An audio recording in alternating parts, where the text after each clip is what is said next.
Good afternoon, fellow ticket holders. Hello. Today we're going to actually do a different video because this month is National Hispanic Heritage Month.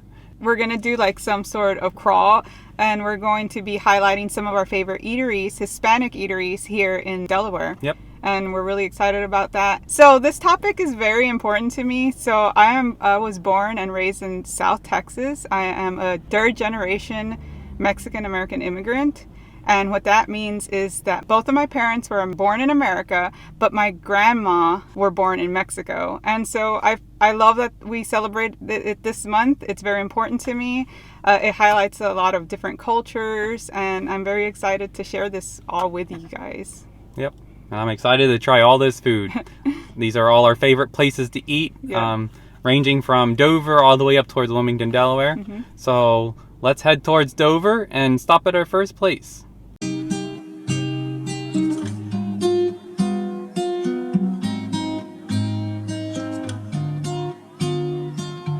So our first stop is called El Nopal Mexican Restaurant. It's here in Dover, Delaware, and it's been here for 13 years, and the family comes from San Luis Potosí in Mexico. They have a lot of delicious food. They have tacos, they have enchiladas, they have gorditas, they have caldo de res. It's just a lot of really good food, and it's so fresh tasting.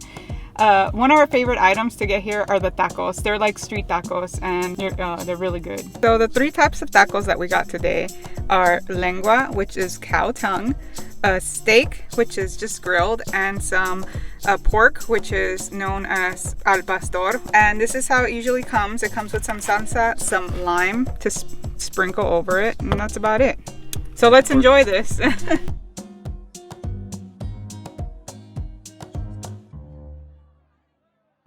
So first up is the lengua taco, the cow tongue.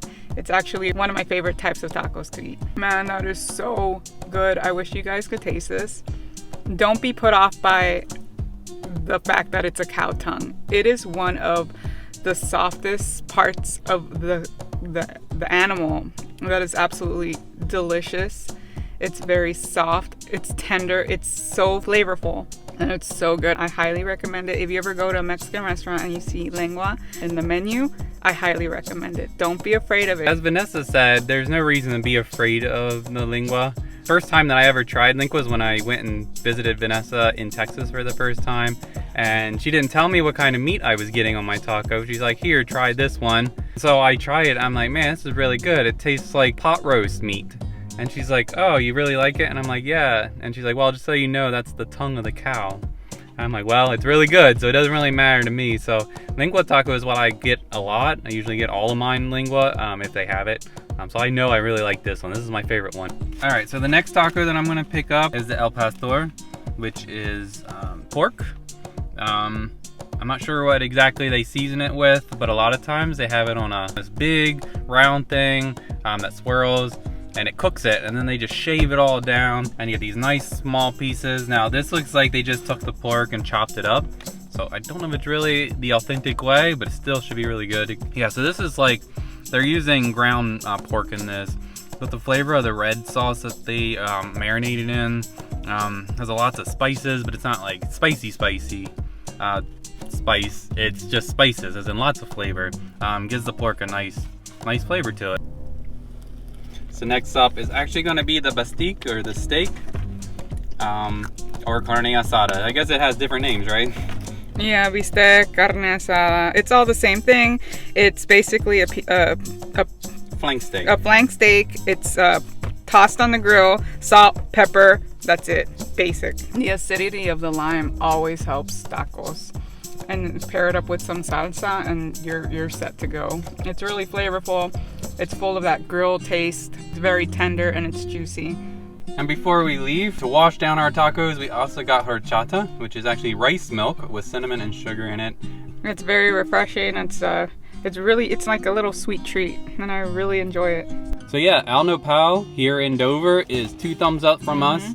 Whenever we're in the area and we're in the mood for tacos, this is definitely the taqueria that we come to and really enjoy this one. Yeah, it's so good. Highly recommend it. We're going to move on. Like I said, we're going to be going to different places throughout the state of Delaware. So we're going to be headed north at this point. And our next stop is going to be Salvadorian restaurant, and we're heading there for their national dish called pupusas.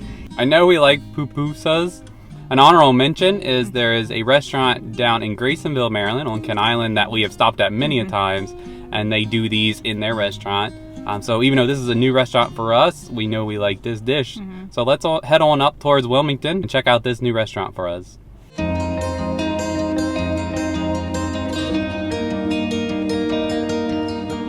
So we have made it to the El Salvadorian restaurant, and we picked up the pupusas.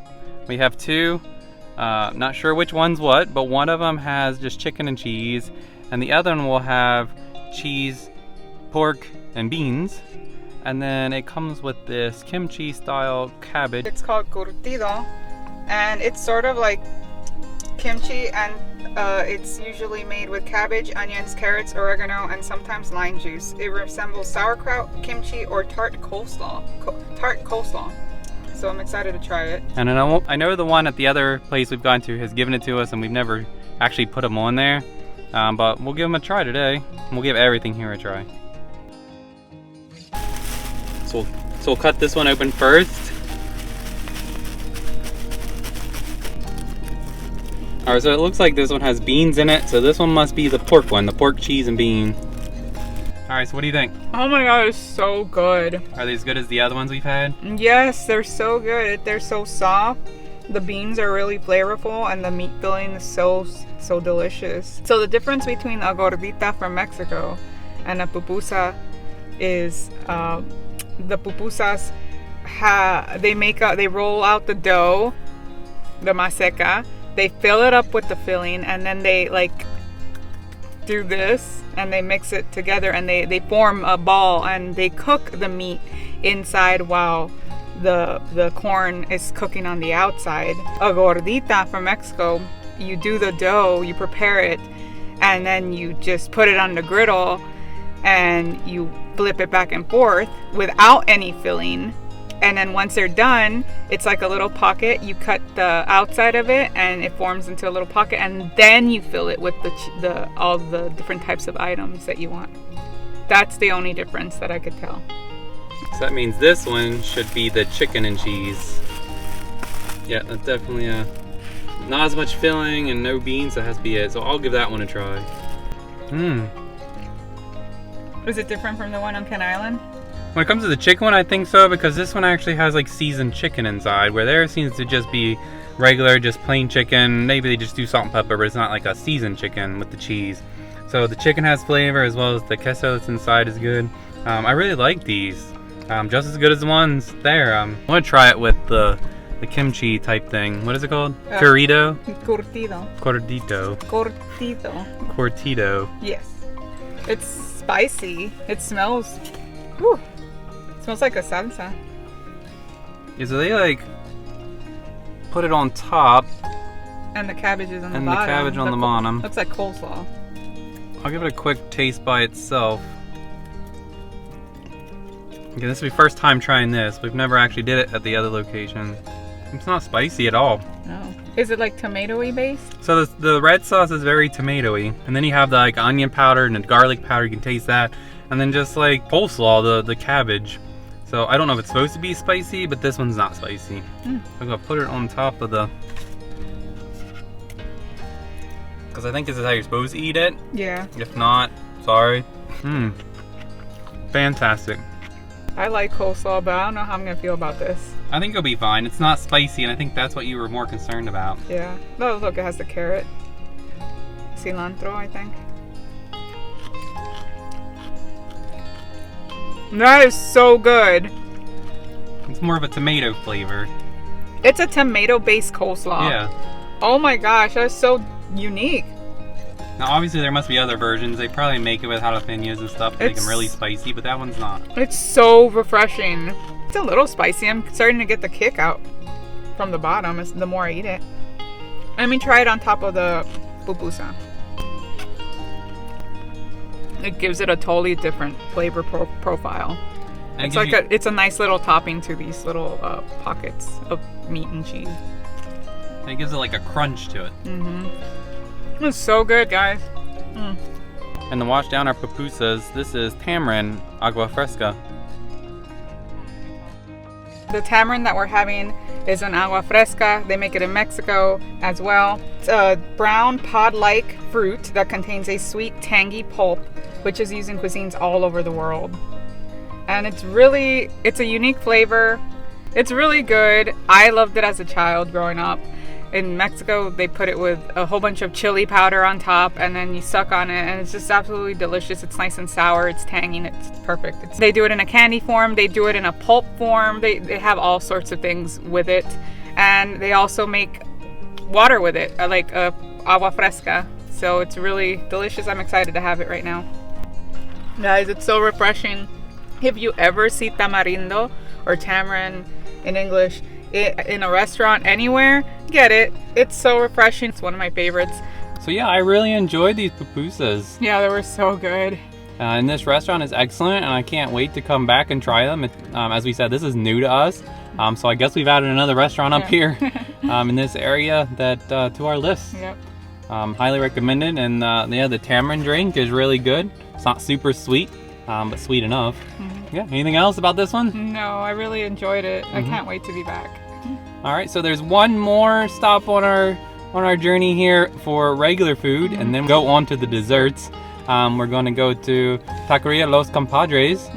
This is another place that we love to get tacos from, but they also have a great menu otherwise. And so we're going to get their enchiladas de pollo. They're with the red sauce. Yeah, so let's go not too far, just right down the road here to them and get our enchiladas.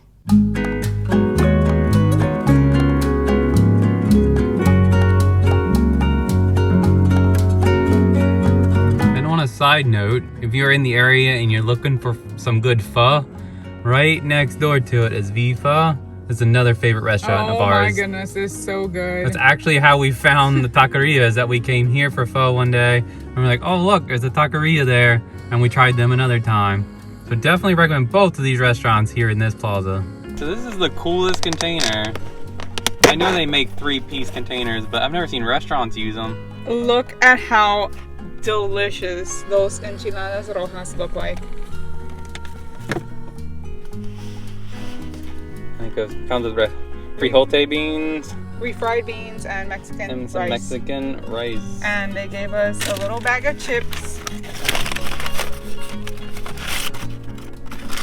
I'm gonna have a little salsa and some toppings for the enchiladas, including Mexican sour cream and lettuce and tomato.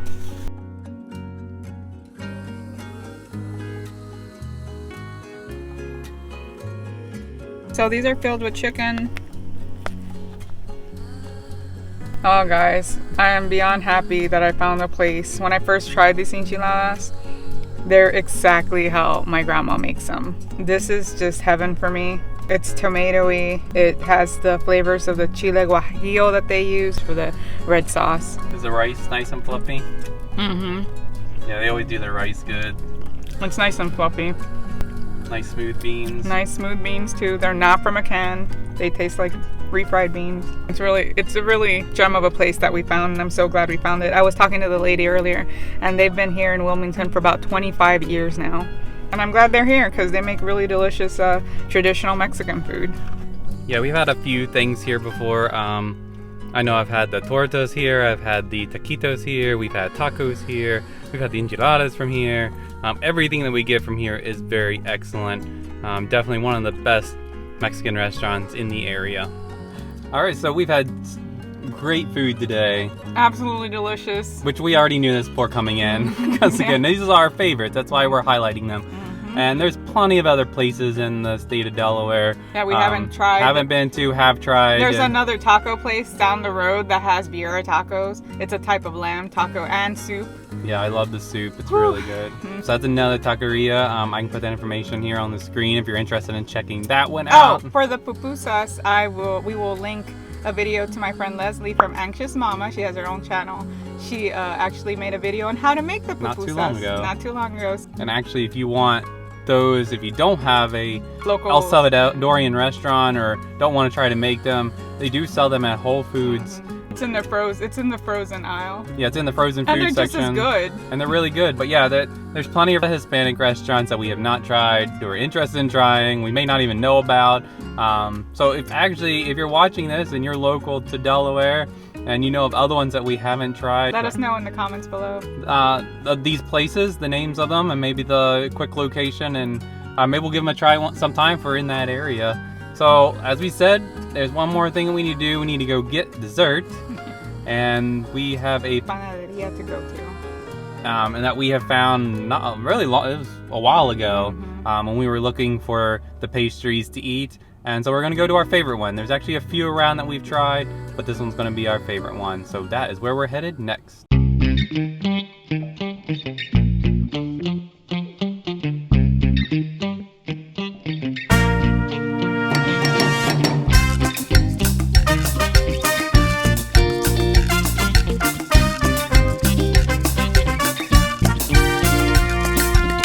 Finally, for our dessert, we got this bag full of the pan that you saw us grab from the store. But we're only going to try one and take the rest home. So the one we decided to try was the very, very, very traditional Concha. And this is pan dulce, which is basically translates to sweet bread. And this is such a unique treat, and I highly recommend it if you're ever in a panaderia or a bakery, basically. This one's actually cream filled. I've never had a stuffed concha. I've had a ice cream concha ice cream sandwich in California, but never a cream filled one. So I'm really excited to try this. And and this one's colored in the Mexican flag colors, and that's really pretty. Ooh, look at that. It's vanilla filled. And it's a very spongy type pastry. It's super sweet. And it's really good. Let's give it a try. No, they're good. It's really good when they're cream filled too. It's really soft and fluffy. It's just a really great dessert to have. Yeah, I am excited to try it with the cream filled. As Vanessa said, this is very unique, not something that we've had before. This is really good. It's kind of like a Bavarian cream. Yeah. Like inside of a Boston cream donut, which is my favorite donut. So I really like this, actually. It's really good. And the baker there at that bakery, she just makes the best conchas, the best sweetbread, which is why we go there. They just celebrated their 5th year anniversary back in September. So good. So I had forgotten to mention that concha in English is shell. And if you notice the top of the concha, it looks like a shell from the ocean, and that's why it's called the concha. There are so many varieties of sweetbread, and it is ridiculous. There's cookies, there's donuts, there's cornbread, there's stuffed items. Regular cake. There's regular cakes, there's pies. It's basically a Mexican bakery. That's what a panaderia is. The flan, and the Jell-O. flan, they make Jell-O molds there. And it's not only that, it's like a whole process. It's an experience when you go into a panaderia, and they open up like really early in the morning, and it just smells so good when you walk into one, anyone you go into. So what you do is you walk in, you say good morning. They have pans, like these big giant pans, disc circles, and you grab one of those and you grab a set of pinchers, and you just go at it. You just it's like a kid in a candy shop. There's like cabinet like full of all these pastries. And it makes it really difficult because you it's don't like, know what oh, to we're gonna choose. come in for this one thing, and like, ooh, I like this, I want this. Yeah, and it is the best thing ever. And I highly recommend, if you ever find one in your area, to go check it out, go experience what a panaderia is. So I think we had a great day today, trying all of these different Hispanic foods today, as well as the sweet treats. I really enjoyed it. If you happen to be celebrating Hispanic Heritage Month, this is one of the ways that you can support it, by going to your local establishment that cater to Hispanic foods, and it's one of the easiest ways to participate in the month, to go support and give them your patronage. and if you've done anything, let us know down in the comments below what you have done, because it'd be interesting to know what other things that people are doing to celebrate this. Some other things you could do is take a dance lesson, find a Hispanic recipe online and try it for yourself, or go to a museum that is specific to this Hispanic culture. Those are some three of many ways that you could support the community. And we had so much fun making this video. Yeah. It meant a lot to me. It's our first time doing some sort of crawl video with food, and we had so much fun. It is a lot of food, so we shared a lot of it, and it was just great. It was fun. And it's all tasty. Thumbs up. So if you enjoyed this video, be sure to give it a thumbs up. Also, you can follow us on Instagram. We did start an Instagram account recently. And Vanessa, she posts pictures and videos over there. But go check us out on Instagram. We do have some other videos coming soon. Yeah, it's spooky season. It is spooky season, so we are next week going to be heading to both Busch Gardens, Williamsburg, and Kings Dominion down in Dawswell, Virginia. So those videos will be coming out very soon. So be on the lookout for those. So until next time, be safe, be kind, and adventure on. Bye! Thank you for watching our video. If you liked it, be sure to give it a thumbs up. If you've not subscribed to our channel yet, be sure to hit that subscribe button below. If you have any questions or comments, feel free to leave them in the comments section below.